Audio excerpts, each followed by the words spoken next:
Okay, what's up everyone?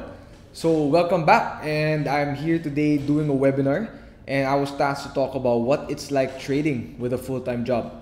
Right, so dati mga pinag-uusapan ko what it's like trading as a student pero I've been working sa Investagrams for around almost a year na rin. So my experience rin ako of what it's like trading with a full-time job. And I know sa Investo of course we are encouraged to trade, to learn how to invest in the stock market and other markets, right? But of course, I also know na may mga deliverables ako. I have stuff to do, right? For Investa, sa content, sa mga events, right? At the end of the day, I have to do that while also finding a way, to trade on the side. And this webinar is really for those na, my full-time job who want, to take that leap, to take that extra step to becoming, a trader on the side. And hopefully, maka-provide kami ng value through this webinar, right? So, una muna, marami kasi nag-iisip na diba? Kung ano yung disadvantage na, employee ako, diba? Wala akong time mag-dedicate sa markets, 9 to 5 ako nag-work, tas biyahe pa papunta at pauwi sa office, lagi na ako pagod. Sa office naman, hindi pinopromote or hindi kami ini-encourage mag-trade. Minsan nga, pinagbabawal pa, kailangan pa may pa-altab tayo, diba? But there are also actually some key advantages to trading with a full-time job, right? Or just trading with a job rather than just being a full-time trader. Meron yan mga pros and cons, right? So of course, di ko na sabihin yung cons, pero of course we know it's like kulang ka sa time, tapos yun nga, you can't go, full focus kasi may mga iba kang responsibilities. Pero ano nga ba yung advantages? Kasi usually ito hindi pinag-uusapan Number one is security. You have security na may fallback ka, which is yung job mo. Like for say, nagka-losing streak ka, right? And limang cut-loss kayo na row, tagbo 1 VAR, 5 VAR, masakit yun. Diba? Lalo na kung full-time trader ka and you rely on your profits in the market to sustain your living, mahirap yun yung lagi ka nagka-cut, especially in the market environment today as of March, I think today's March 5, 2020, right? But if you're a full-time employee and then nag-trade ka lang on the side, right? You have security kasi may sweldo ka. Right? At the same time, kung okay trading mo habang sisweldo ka at your work, edi solid, diba? May extra income ka. Pero if you're going through a drawdown, if you're going through a difficult period, okay lang din, right? Because you have security through yung salary mo. Your drawdown will not affect your lifestyle. And this is especially true for those of my families na hindi naman madali na kasi may pamilya ka. Right? Tapos nag-trade ka for a living. And then for the past 5 years, solid yung trading mo. Bull market Tapos nagkamalaking drawdown ka 2018, 2019, 2020. Diba? Ang hirap nun, right? Next is less pressure. Kasi pag full-time trader ka, or let's say you're handling a fund and then may mga clients ka, investors, syempre you're pressured, right? You're pressured to perform. And if you're not able to perform, di ba, mawawala yung clients mo. And then, syempre, may mga terms and conditions na yan, right? Baka abonado ka pa sa bulsa mo to pay for yung promised mo na profits. And kasi sometimes, when you are pressured, di ba, to perform or to make money, it's actually one of the hardest ways, or one of the easiest ways not to get money is to be pressured to having to make money, diba? And one of the things na sinasabi ni Gary Vaynerchuk, na hindi naman directly related to trading, but is actually, can be applied to business or in life na the faster you want to get something is the fastest way not to get it. Parang ganun sinabi niya Diba? The faster you want to make money can be the fastest way not to get it. Kasi you might take shortcuts na Right? And at least, di ba, if you're just, trading on the side, tapos may full-time job ka to, have that safety net. Less pressure yun on your end. Right? And now, lastly, the advantage is you can avoid burnout. Maraming traders kasi, especially pag bear market around the globe, di ba? Marami na burnout Kasi kung ito na yung trabaho mo, and if you use your profits in the market to sustain your lifestyle, to sustain your living, your expenses, di ba? Tapos, lagi ka napapakat, lagi ka nagkaka-losses, kasi sama ng market may potential for burnout yun. Now, and because of that burnout, when the next opportunity rises, ayaw mo na i-trade, tapos yung pala yung nag-10-bagger, yung pala yung umakyat 100, 200, 300% in a short period of time, di ba? So, if you have a full-time job, di ba, and maalat trading mo, that's okay. Right? Because, more likely than not, you might get burned out, but not to the point na you wouldn't trade anymore, di ba? Kasi, nagkaka-loss ka nga, but again, yung salary mo, yun yung naging safety net mo. Right? So yun, the advantage of having a full-time job while being a trader is you avoid burnout. Right? So ngayon, let's go to the nitty-gritty part. Diba? What are some trading strategies that fit full-time employees. Diba? In usual mga seminars of basic investing, diba, yung tinuturo is peso cost averaging, right? Or long-term investing na kuha ka ng 5% of your income, diba? They put it in a stock na you believe in, Jollibee, Ayala, SMs of the world, the San Miguel's of the world, the big companies, right? Do that for a long period of time. But not everyone wants to be a passive investor lang. Some people, actually a lot of people in the community also want to be a trader. Right? Pero what are the strategies other than that fit yung full-time employee na 9 to 5? Right? First, of course, is end-of-day trading. So the market's open from 9:30 to 3:30, diba? And, you know, not everyone can watch the market 9 to 3, diba? Kahit pasulyap-sulyap lang, minsan mahirap pa eh. Right? Kailangan pa alt-tab warrior, diba? But through end-of-day trading, well, you can do end-of-day trading, right? Which is you find time to trade between 3 and 3:30 p.m. You focus on the closing hours of the market. Kasi, ano naman yung opening, yun yung pinaka-volatile right? And mahirap i-handle yung volatility if you can't watch the market. So at least, mas may direction na of the ending price at the end of the day.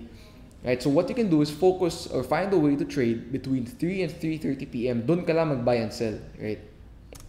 But, kung kailangan mo talaga mag-trade, but during working hours, but the number one thing you can do is mag-CR ka muna. Pero, not saying na tumambay ka doon na matagal, di ba? Siyempre, say for example, na napa-alt-tab ka mabilis, nakita mo, nagbe-breakout na si stock X, XYZ, di ba? Of course, gusto mo na mabili kaysa magantay ka end of day, baka up na 10-20%, di ba? So, di ba? Kung abot naman Wi-Fi sa CR, kung may LTE ka, may data plan ka, punta ka CR, di ba? Tago ka sa cubicle, mabilis ang execute. 1 minute, buy. Tapos, set ka na stops, tapos balik na. Yun yung ginagawa ko dati pag sa school ako CR muna ako. But, ito, quick, I don't want to make this sound like a plug, no? Pero, another thing is, you can subscribe sa Investagrams para may access ka to 2 features that actually make trading easier, especially for those na either students or my full-time job. And dati ako, nung estudyante pa ako, ginagamit ko yung Investa-Watcher na before I even got here in Investagrams. So, Investa-Watcher, for those who don't know, it basically gives you real-time alerts, price alerts, and news alerts. So, say for example, busy ka, you want to buy a stock, kapag, let's say, umabot yung presyo ng 2 pesos, right? Then, umabot ng 2 pesos, di ka nakatingin. What's gonna happen is, we are going to message you via in-app notification, pwedeng email, messenger, or SMS. So, kahit wala kang Wi-Fi, at least, kahit naka-off data mo, wala kang Wi-Fi, at least na-text ka namin. Right? So, may real-time alerts ka. So, pag na-alert ka na, pwede ka mag-execute mabilisan or mag-CR ka mabilisan, diba?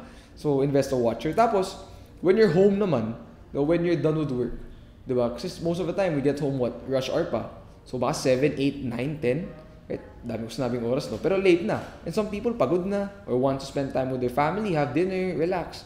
Diba? So, at least, and to make a trading plan kasi, without the Investa Screener, what do you have to do? You have to go through almost a lot of stocks, diba? But through the Investa Screener, pwede ka maglagay ng mga filters sa strategies mo. Tapos, click mo lang yung rod, then lalabas na yung results na dapat mong bantayan. Right? Pati kung Investa Prime Plus subscriber ka, and makaka-access ka sa upgraded version nito, yung Screener Plus, where yung, may mga save templates kasi yan eh. So, once you save a template of your Screener, ngayon, every end of day, mga 4 p.m., 5 p.m., ita-text ka rin namin yung results sa Screener para let's say nasa biyahe ka pa uwi. Right? May kita mo yung text na, okay, sa market leader Screener mo, ito yung results. Boom, boom, boom, boom. Right? So at least, ngayon, pag uwi mo, mentally prepared ka na to know what stock to look at. Anong chart titignan mo, diba?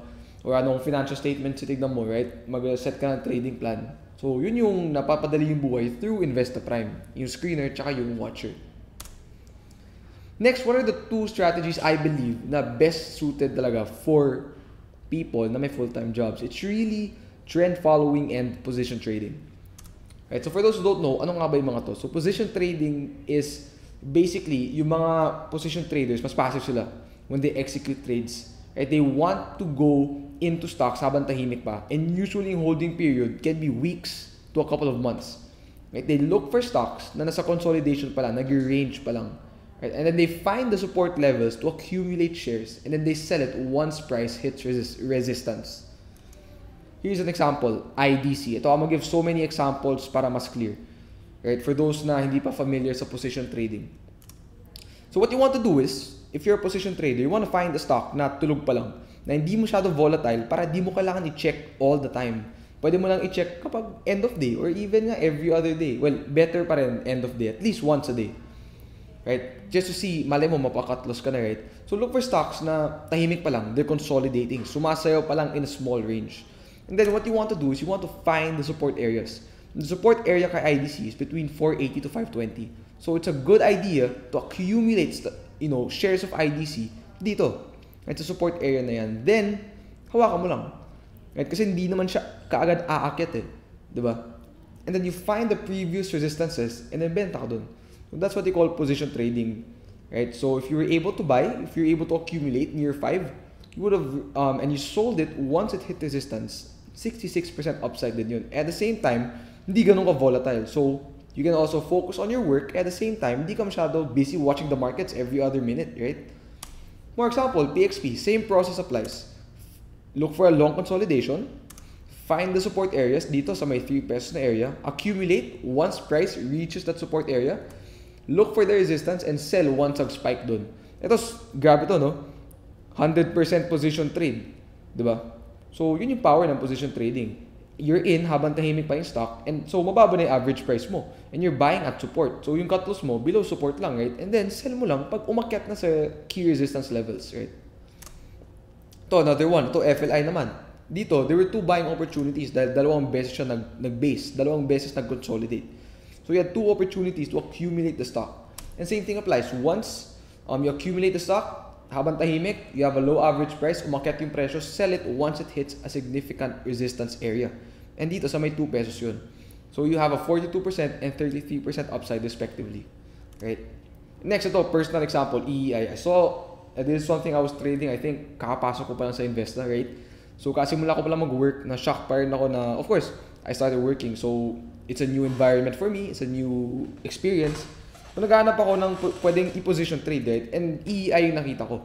So, I saw a 5-month consolidation and I bought, di ba, sa may support area. I bought nung tahimik pa. And my goal was to sell it kapag nag-11 sa significant resistance area. And luckily, yun nangyari, right? 30%, 37% upside. I got in at a low price habang tahimik pa. Nag-gap up, medyo nag-consolidate ulit, di ba? Hinawakan ko yung consolidation na yun, nag-breakout ulit hanggang umabot sa 11. And then nag-chill siya, umabot siya almost 11.50, pero 11 nagbenta na ako. I'm just following my plan when it comes to position trading. So, yun. Next naman is trend following. Ito, mas prefer ko to rather than position trading. Because in trend following, you have despite, to trend following kasi you don't have to watch the markets all the time eh. Pero mas malaki yung upside dito, especially if you're trading in a good market. Right? O yung pinili mong stock to trend follow is a market leader. So a trend follower, basically, you want that kind of trader wants to take advantage of uptrending stocks, right? Because of course, the big money is made in uptrends. And what you want to do through trend following is to hold through that uptrend as long as you can while it matures, right?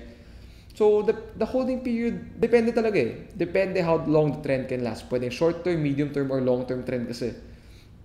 And so, usually, or most of the time, trend followers would buy stocks that are breaking out of consolidations, making either 52-week highs or all-time highs. Tapos, use systematic ways to know when to sell the stock. And usually, yung ginagamit are trail stops. And usually, yung trail stop na ginagamit is a moving average. So, for the benefit of those who don't know what a moving average is, it's basically that blue line you see sa chart.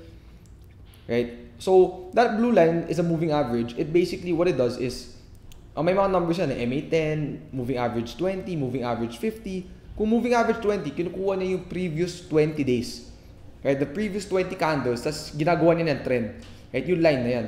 So, kung MA20, mas short-term trend yun. And in this example, I'm using MA50. And that's a medium-term trend. Right? So, all you want to do is you want to buy the stock when it breaks out of resistance. And for those who don't know what support resistance is, yung mga breakouts, punta ka lang sa YouTube namin. I also discussed what support resistance is, ano yung mga breakouts, para mas clear itong part na to. Right? So for those who know, you want to buy the stock at the breakout, right? And then you only sell it once the price closes below your moving average or your trail stop. That's how you take advantage of the trend, right? And since yung price is above MA50, it means a medium-term uptrend is intact. And in fact, Mac was one of the best performing stocks of 2017 na, diba, after you bought it, went up 325% before closing below MA50. So that's the power of trend following, diba? And basta hindi naman mag-close, diba? Hindi goods ka na, you don't have to watch it all the time, right? So ideal talaga to, yung style na to. for those na may full-time jobs, di ba? So once you buy the breakout, know where MA50 is or whatever moving average you want, hawakan mo until it closes below that moving average. Ganun ka basic lang. No, but yung kalaban mo dito is yung patience to hold, right? But yeah, if you have the patience and you're in the good market environment and you choose the right stock, ito yung pwede mangyari. Next, too, same thing. Find the resistance, buy the breakout, close below, and only sell once it closes below your chosen moving average. And dito, I use MA50 again, and it went up 81% before, di ba, napabenta ka. Kasi yung problem, if you don't choose trend following, baka nung malaking red candle pa lang sa may 350, 380 area, napabenta ka na eh. Di ba? Umakyat pa siya near 6. Di ba? And through trend following, you would have been able to ride majority of this trend. But just remember, kapag trend follower ka, never mo to mabibenta sa tuktok.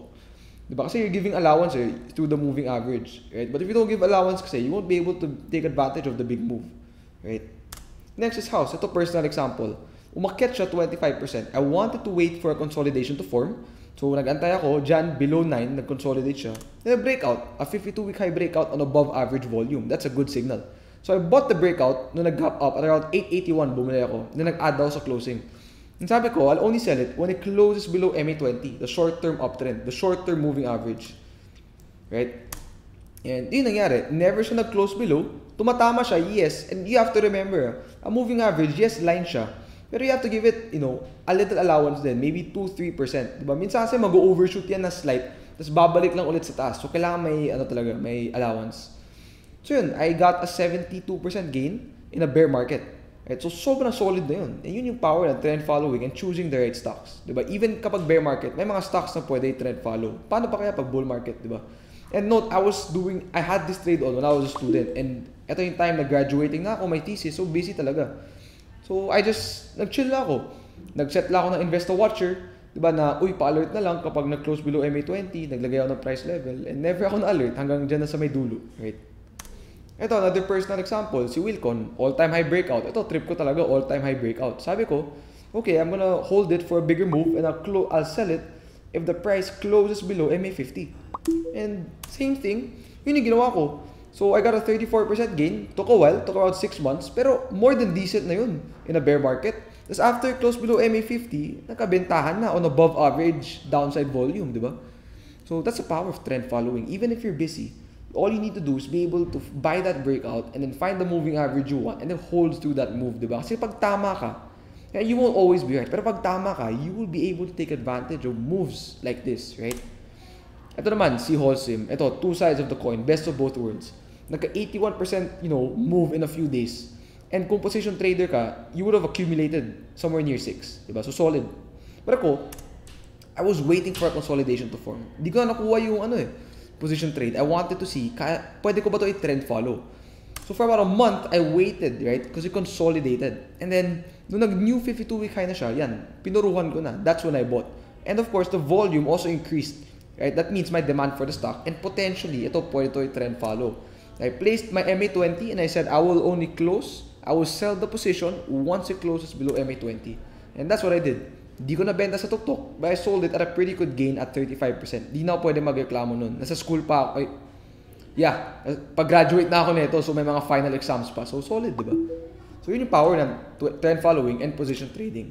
Right? So, actually, yun na yun eh. But just my final thoughts before I let you guys go is don't let, your circumstance na being a full-time employee hinder you from taking advantage of yung opportunities sa market natin. Kasi, not just our market, but other markets around the world, right? Global markets. Crypto, Forex, stock market sa ibang countries like the US market, cryptocurrency, diba, commodities. Ang dami talagang opportunity. And if you let being a full-time employee just be the reason why you don't take that step towards becoming, beginning your investing journey or trading the stock market or any market, malaking bagay din yun. It can potentially be one of the biggest regrets talaga. So, the biggest thing talaga na sinasabi ng maraming tao is walang time, diba, to begin trading kasi busy sa work. But all I can say to that is yes, but you make time, right? You make time for what's important. You make time for things you believe will impact your life.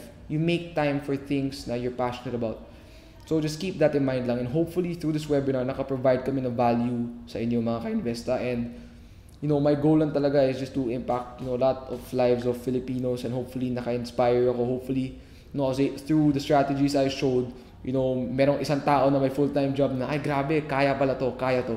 And naging trader na, diba? So, yun lang. So, yun lang, mga ka-investa. And kita-kits tayo, susunod na webinar, susunod ko mga videos, and yun, maraming salamat.